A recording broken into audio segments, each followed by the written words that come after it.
I want to be respectful of everybody's time, but I guess you're free to come and go as you please. So if this gets lame, just walk away. Okay, cool.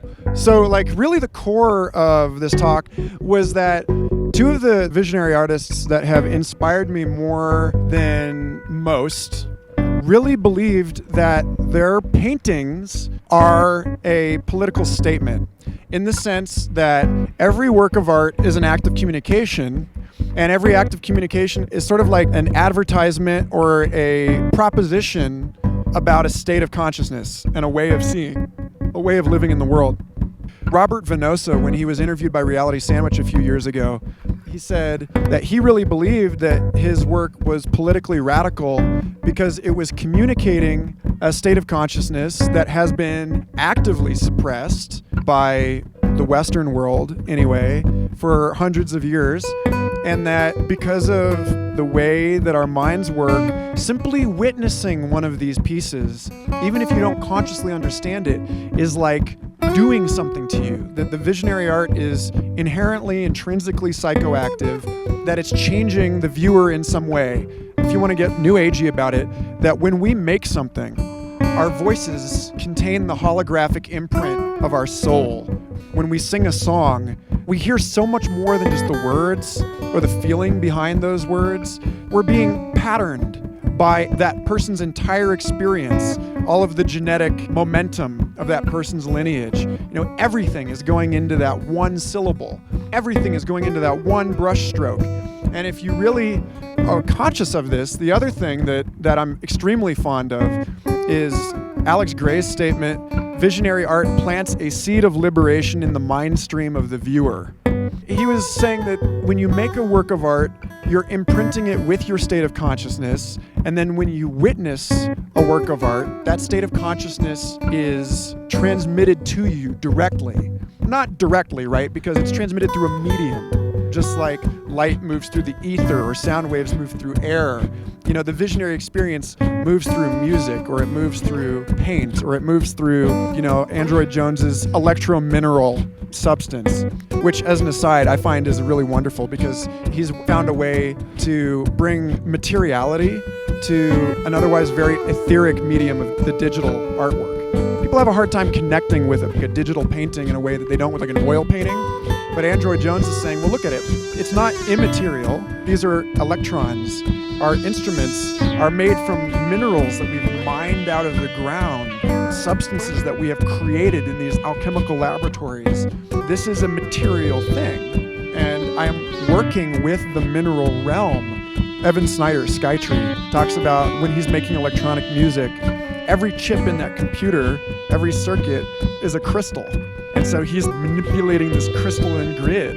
Just the understanding that our interaction with the digital media is an interaction with a quickened Promethean mineral intelligence. That the rocks are sort of waking up through the action and behavior of human beings to become this alchemical substance that is somehow both mind and matter, that shows us to ourselves.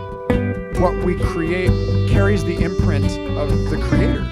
The experience of anything that we create changes us. So everything that we're doing, every work of art that we make is psychoactive.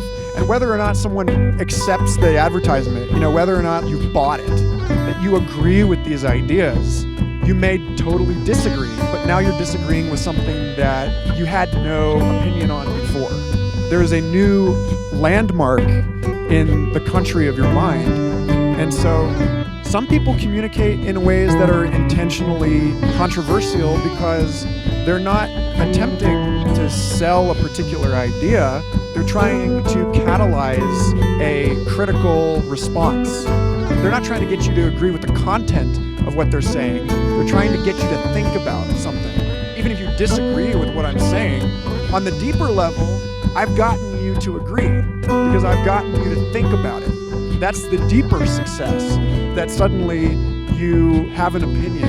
That really ultimately is what I feel like is the true meaning and significance of entertainment as political action, is that the more you learn about the mind, the more you're able to get people to enter into a state of vulnerability where you can lay it on them in this way. And like the festival environment is a uniquely well-engineered place for people to come together in a way where they feel safe and they feel receptive and they're willing to listen and they're willing to accept ideas. And just like anything else, this is a technology that can be abused.